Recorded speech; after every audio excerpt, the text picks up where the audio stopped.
What if we get caught by someone? And I replied, then everyone will know you're mine. That was the moment everything shifted. The moment I stopped pretending this was just attraction and admitted what I really wanted to claim her, publicly, despite every reason we had to hide. But I'm getting ahead of myself. Let me tell you how a 29-year-old contractor ended up falling for his former high school teacher and why being caught was exactly what I wanted. My name is Ethan Pierce. I build things for a living: decks, renovations, custom carpentry in Millbrook, a town small enough that everyone knows your business before you do. I came back here 2 years ago after my dad's death, took over his construction company, and settled into the predictable rhythm of small-town life. Until one Tuesday in September, when I walked into Harper Mills' backyard to quote a deck renovation and found myself face-to-face with the woman who'd occupied my teenage fantasies for 4 straight years. Miss Mills, my 11th grade English teacher, the woman I'd written terrible poetry about when I was 17, now standing in her garden in worn jeans and a paint-stained t-shirt, looking nothing like the composed teacher I remembered and everything like someone I desperately wanted to know. Ethan? She looked up from her tablet, surprised. Ethan Pierce? I didn't realize. She stopped, smiled. You're the contractor? Yes, ma'am. The ma'am slipped out automatically. Old habit? Don't. She shook her head. Please don't ma'am me. I'm not that much older than you. But her voice was uncertain, like she wasn't sure if that was true. She was 44. I'd looked her up on Facebook the night before, spent an embarrassing hour scrolling through her photos, seeing her life in Portland, the divorce announcement posted 3 months ago with the simple caption, "New chapter." She'd moved back to Millbrook after 10 years away. 15 years between us. Not that much when you're both adults. Everything. When one of you remembers the other grading their homework, Harper then, I said. Something flickered in her eyes when I used her first name. Harper. Yes. She gestured to her deck, weathered, sagging in one corner. I need this completely rebuilt. Safe enough for furniture, maybe a small gathering. Can you do it? I can. I walked the perimeter, testing boards, taking measurements. She watched from the patio door, arms crossed. 2 weeks. Give or take. I'll have a full quote to you by tomorrow. That fast? Slow season. I looked up at her. Plus, I owe you. Owe me? You gave me a B+ on that Gatsby essay when we both know it deserved a C. You told me I had potential I wasn't using. Gave me the only honest encouragement I'd ever gotten from a teacher. She smiled, small, surprised, pleased. You remember that? I remember everything about your class. The air between us shifted. She noticed it too, the way that sentence landed with more weight than I'd intended. Well, she said finally, I'm glad one of my students turned out okay. More than okay. I held her gaze. I turned out pretty good, actually. That was the first time I saw her blush. Slight pink on her cheeks, spreading down her neck. She cleared her throat. I'll expect that quote tomorrow then. Tomorrow. I packed my tools. Harper? It's good to see you again. You too, Ethan. I drove home with my hands shaking on the steering wheel. This was insane. This was my former teacher, 15 years older, recently divorced, living in a town where gossip spread faster than wildfire. I sent her the quote that night. She accepted immediately. I started work Monday morning. Week 1, we were careful. Professional. She brought me lemonade at lunch, homemade, tart, perfect, served in glasses that had condensation running down the sides in the September heat. We talked about the weather, the deck design, neutral things that felt loaded with subtext, but I noticed everything.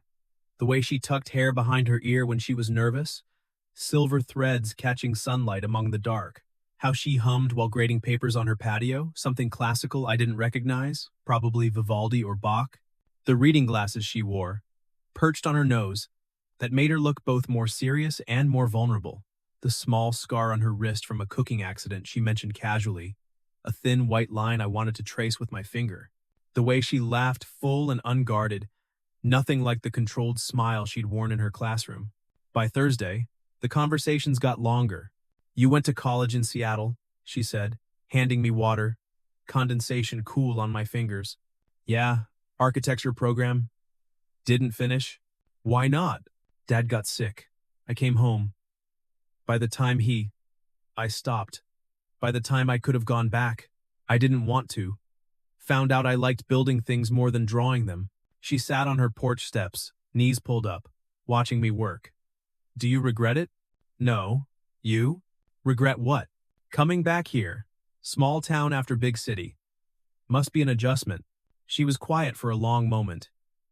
My ex-husband is a Portland surgeon. Very successful. Very busy.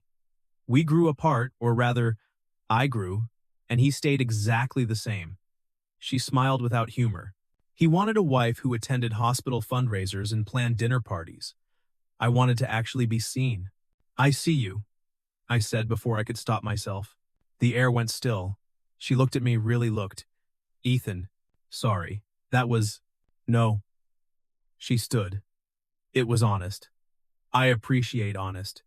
She went inside, screen door closing with a soft click. But that night, she texted me, asterisk, thank you for seeing me. Most people don't. Asterisk. I stared at that message for 10 minutes before replying. Asterisk, their loss. Asterisk. Week 2? The professional distance started crumbling. Monday morning, she came out in running clothes, shorts, and a tank top, hair in a ponytail. I'd seen her in teacher clothes, in casual weekend wear. This was different. This was skin and curves. And the reality that she wasn't some untouchable authority figure. She was a woman. Beautiful. Real. Sorry, she said, catching me staring. I didn't realize you'd be here this early. I'm just heading out for a run. No, you're fine. It's fine. Your house, your schedule, she smiled, knowing. Dangerous. I'll be back in an hour. I worked poorly that hour. Kept losing my place, mismeasuring, distracted by thoughts I shouldn't be having. When she came back, face flushed, hair damp with sweat, smelling like sunscreen and exertion, I had to turn away, focus on hammering nails with more force than necessary. Ethan? She called from the door. Can you come inside for a second? I want to show you something. I followed her in. Her house smelled like coffee and old books, that particular scent I remembered from her classroom. She led me to her home office. Walls lined with bookshelves. I found this. She held up a paper, yellowed with age. Your Gatsby essay? I kept it. I took it carefully. My 17-year-old handwriting. Messy but earnest. She'd written in red pen. Asterisk. Ethan, you have a gift for seeing what others miss. Don't waste it. You changed it, I said, looking at the grade. I didn't want you to get cocky. She was standing close now, close enough that I could smell her shampoo, something floral, subtle. But you deserved better than I gave you credit for. Harper, I thought about you sometimes, she said quietly. Over the years. Wondered if you'd ended up okay. If you'd used that potential. I thought about you too. My voice was rough. More than I should have. How much is more than you should have? Enough that finding you on Facebook last month felt like winning the lottery. Enough that taking this job was the easiest decision I've ever made. Enough that standing this close to you right now is making it very hard to remember you were my teacher. Were, she repeated. Past tense. Were, you're not 17 anymore. No, I'm 29. Adult. Fully capable of making my own decisions. I stepped closer. Harper, if I'm reading this wrong, tell me now. Tell me to finish your deck and leave and never bring this up again. She looked up at me. What if you're reading it right? Then I'd like to take you to dinner. Somewhere outside Millbrook where no one knows us. Somewhere we can just be two people who like each other. I'm 15 years older than you. I know. People will judge. Let them. I was your teacher. 6 years ago. I've changed. You've changed. We're different people now. She bit her lip. What if we get caught by someone? And that's when I said it. The thing that changed everything. Then everyone will know you're mine. She kissed me first. Quick, uncertain. Pulling back almost immediately. Sorry, she breathed. That was... I kissed her back. Slower. Certain. My hand cupping her face, thumb brushing her cheek. She made a small sound. melted into me, and suddenly, 6 years of distance collapsed into nothing. When we broke apart, both breathing hard, she rested her forehead against my chest. "This is a terrible idea," she whispered. "Catastrophically bad. You're my former student. Haven't been your student in 6 years. I'm 44, and I'm 29 and completely sure about this." I tilted her chin up. "Harper, I'm not confused. I'm not going through some weird teacher fantasy. I like you, the person you are now. The woman who makes terrible jokes while grading papers and runs every morning and kept my essay for 6 years. We can't tell anyone. Not yet. This town, I know. Millbrook loves gossip more than it loves church. If people find out, they'll think..." She stopped. "They'll think I'm some desperate older woman seducing her former student. That you're having some crisis. That this is inappropriate. Then we're careful. For now." I kissed her forehead. "But Harper, eventually, I'm going to want everyone to know. Because hiding you feels wrong." Eventually she agreed. But not yet. We agreed on rules. No public dates in Millbrook. Separate cars when meeting outside town. At her house, I was just the contractor. We'd be careful. The rules lasted exactly 4 days. Thursday night, I finished the deck. We stood on it together, testing its strength, her hand in mine. "It's perfect," she said. "Thank you." "My pleasure. Send me the final invoice. I'll pay you tomorrow." "Harper." I turned to face her. "I don't want to leave." "Then don't." She pulled me inside. We broke every rule that night. Every careful boundary we'd set. Her bedroom smelled like lavender. Sheets cool against heated skin. Windows open to let in September air. We learned each other slowly, what made her sigh, what made me shiver, how we fit together like we'd been designed for this. Afterward, lying tangled in her bed, she traced the scar on my shoulder from a construction accident. "When did this happen?" 3 years ago. "Fell off a ladder like an idiot. Does it still hurt?" "Only when it rains." I caught her hand, pressed a kiss to her palm. "Your turn. Tell me something." "Like what?" "Anything. Something real." She was quiet for a moment. "I've been lonely for a very long time. My marriage was empty for years before it ended. I felt invisible. Like I was performing a role instead of living." She looked at me. "You make me feel seen." "You are seen. Every time I look at you, I see someone extraordinary. You barely know me. So let me know you. I want to know everything." We stayed up until 3 a.m., talking. About her divorce. My dad's death. Dreams we'd had and lost. Fears we carried. Somewhere around 2, we raided her kitchen for midnight snacks, ate ice cream straight from the container, laughed about something stupid I'd written in that Gatsby essay.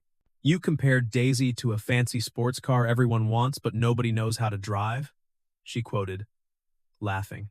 I stand by that analysis. It was terrible. Creative, but terrible. You gave me an A anyway, because you made me laugh.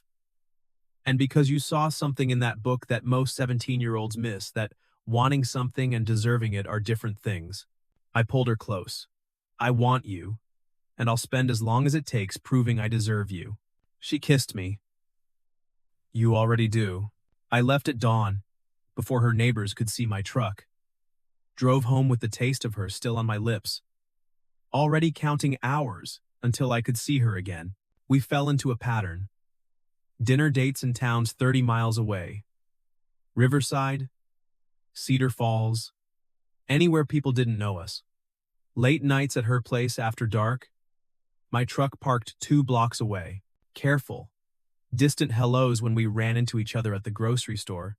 Both of us pretending we were casual acquaintances instead of people who knew every inch of each other, who'd memorized the sounds the other made in the dark. It was exhausting. Thrilling, but exhausting. Every time I wanted to touch her in public, I had to stop myself. Every time someone asked what I'd been up to, I had to lie. Every time she looked at me across a crowded room and I couldn't go to her, it felt like suffocating. But careful only works if you're willing to keep hiding. And I wasn't. Week 3 of our secret relationship, I ran into my mom at the hardware store. "Ethan, I haven't seen you in days." Where have you been? Busy. Got a few big projects. Well, you need to come to dinner Sunday. Mrs. Chen was asking about you. Her daughter Sarah is back from Portland. She's single. Mom, I'm seeing someone. She froze. You are? Who? I should have said a name. Any name. Instead, I said, it's new. I'll tell you about her when it's more serious. Her? Do I know her? Maybe. Probably. It's Millbrook. Ethan James Pierce. Don't be coy with your mother. Who is she? I hesitated too long. She narrowed her eyes. It's someone I shouldn't be dating, isn't it? Oh God. Is she married? No. Divorced. Recently. How recently? Few months. And you met her how? I did some work for her. Mom, can we not? What's her name? I looked at my mother, the woman who'd raised me to be honest, who'd taught me that hiding things meant you were ashamed of them. And I realized I wasn't ashamed. Not even a little. Harper Mills. Silence. Then, your English teacher, Miss Mills?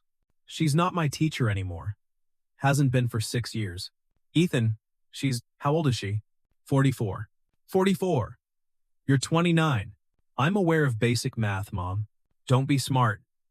Do you know what people will say? I don't care what people say. Well, you should. This town talks. They'll say terrible things about her. About you? They'll say she's taking advantage. She's not. I pursued her. That's not how they'll see it. They'll see a teacher and a former student. They'll make it sound wrong even if it isn't. Then they'll be wrong. I met her eyes. I love her, Mom. I'm not hiding it because people might gossip. My mom stared at me. You love her? And she feels the same? She sighed. Pinched the bridge of her nose. This is going to be complicated. I know. People are going to judge. Let them. Including me, probably. I need time to process this. Take your time. But I'm not ending this. Not for gossip, not for judgment, not for anything. She looked at me for a long moment. You really love her. I really do. Then I guess I need to meet her properly. Not as your old teacher, as your girlfriend. I texted Harper immediately. Asterisk, told my mom. She wants to meet you. Asterisk. Her response came fast. Asterisk. Is that good or bad? Asterisk. Asterisk, good. Scary, but good. One step closer to not hiding. Asterisk. Asterisk, Ethan. Are you sure about this? Once people know, there's no going back. Asterisk. Asterisk. I don't want to go back. I want everyone to know you're mine. Asterisk. Sunday dinner was awkward at first. My mom kept staring at Harper like she was trying to reconcile Miss Mills, the teacher, with Harper, the woman dating my son. So, Mom started, passing potatoes. You moved back to Millbrook recently? 3 months ago. After my divorce finalized, Harper's voice was steady, but I could see her hands shaking slightly. I grew up here. Thought it was time to come home. And you're teaching at the high school again? Yes. English, same as before. Different students, but same terrible essays. She smiled. Present company? Excluded. Ethan tells me you kept one of his essays. The Gatsby one. He had a unique perspective. He also had a massive crush on you for 2 straight years. Harper choked on her water. I glared at my mom. What? You did. You used to come home and talk about Miss Mills and her brilliant lesson plans. I thought you were just enthusiastic about literature. Turns out you were enthusiastic about your teacher. I was 17, I said through gritted teeth. And now you're 29. Mom looked at Harper. Look, I'll be honest. This is weird for me. You taught my son. You're 15 years older. If people find out, they're going to talk. Some of it won't be kind. I know, Harper said quietly. I've thought about it constantly. About how it looks. About the optics.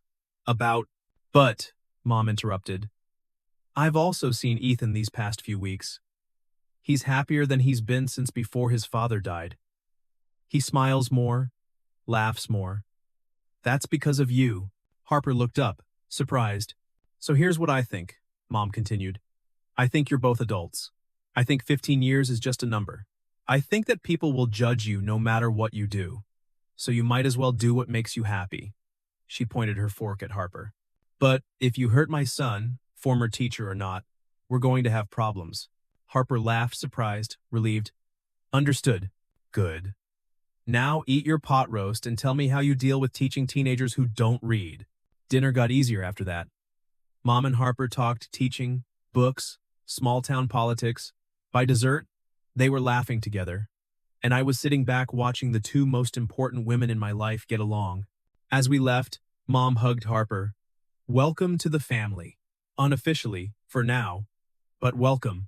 In Harper's car, she started crying. Hey, what's wrong?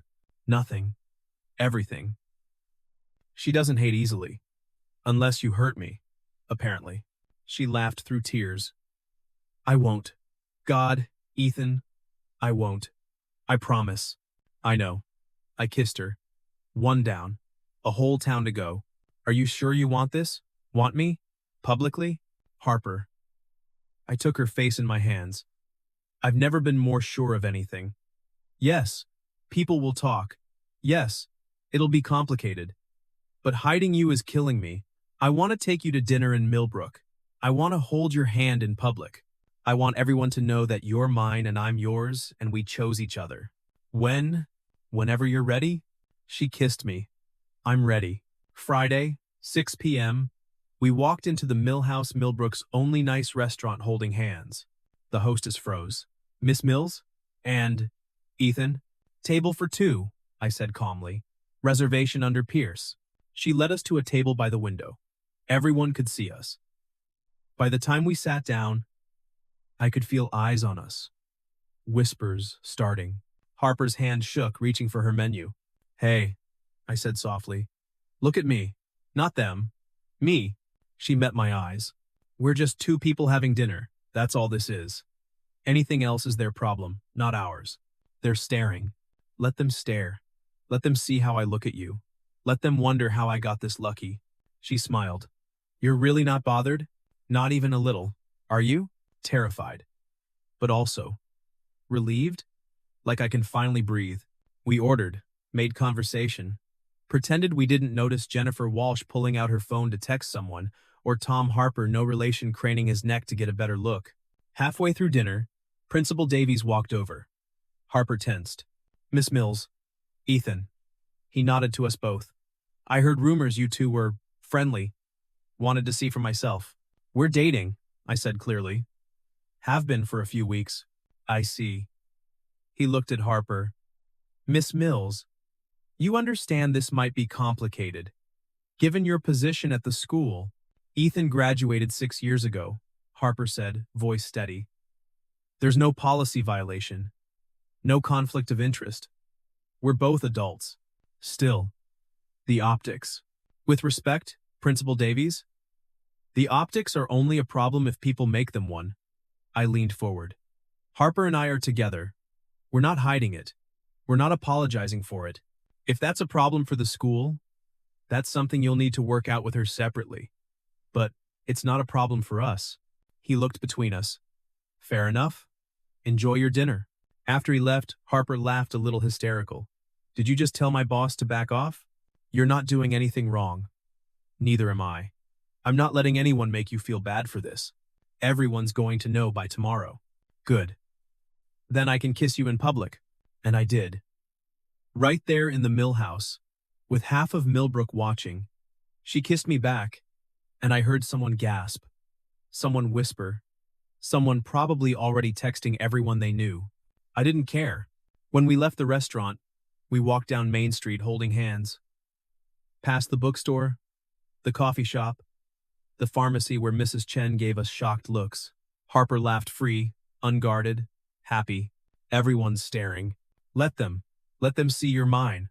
I am, aren't I? Yours. Completely. And I'm yours. Everyone knows it now. We drove back to her place, giddy with the freedom of it. No more sneaking. No more separate cars. No more pretending. But here's what they don't tell you about going public with a relationship everyone judges.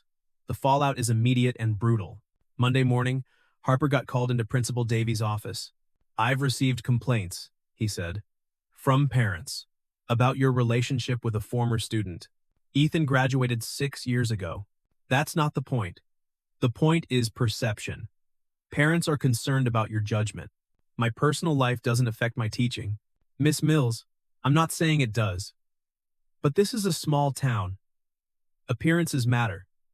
I need you to understand that this will be scrutinized. She came home in tears. They're not firing me, but they're monitoring the situation. Whatever that means. I was furious. This is bullshit. You've done nothing wrong. Doesn't matter. People have made up their minds. Then we fight back. Show them we're serious. That this isn't some fling. The gossip was relentless. At the grocery store, conversations stopped when Harper walked in. At the hardware store, guys I'd known for years made comments about robbing the cradle and Mrs. Robinson. My mom defended us constantly. Harper's colleagues at school were split, half supportive, half disapproving. Someone spray-painted "Cradle Robber" on her garage door. Bright red letters, visible from the street. She called me at 11 p.m., voice shaking. I drove over immediately, found her sitting on her front steps, staring at those words, crying silently. "I can't do this," she whispered. "I can't keep subjecting you to this. You're not subjecting me to anything. I chose this. I choose you." I pulled her to her feet. "Go inside. I'll take care of it." I repainted that door at midnight, shaking with rage, each brushstroke covering up someone else's hatred. My mom showed up at 1 a.m. with coffee and moral support. By 3, the door was white again, pristine, like nothing had happened. But something had happened. Someone had tried to shame us into hiding, and it only made me more determined to stay visible. "This is what you wanted," Harper said quietly. "Everyone, knowing. I wanted them to know we're together. I didn't want them to be cruel. It comes with the territory. Then we leave. Move somewhere no one knows us." "Ethan, I can't just leave. I have a job. You have your dad's business. Then we stay, and we fight. Together. It's exhausting. I know. But you're worth fighting for." She cried in my arms. "Sometimes I wonder if you'd be better off without me. Someone your own age. Someone without all this baggage." "Stop. I don't want someone my own age. I don't want someone without baggage." 6 months later, things started to settle. People got used to seeing us together. The initial scandal faded as other drama took over. Harper's teaching evaluations remained excellent. My business kept growing. My mom and Harper became friends. We moved in together, Harper's house, but ours now. Repainted the living room, added bookshelves, made it home. 1 year later, I proposed.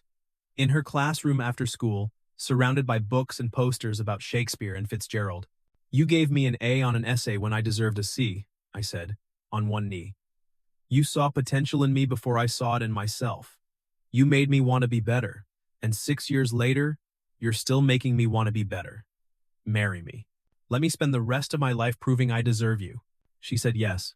We got married in a small ceremony. My mom, her parents, a few close friends. Some people in town approved. Some still whispered. We didn't care anymore. Because here's what I learned. Loving someone everyone judges isn't about proving them wrong. It's about building a life so good that their opinions become irrelevant. She's 46 now. I'm 31. We live in that house in Millbrook, the one with the deck I built. She still teaches. I still build things. On weekends, she grades papers while I work on whatever project has caught my interest.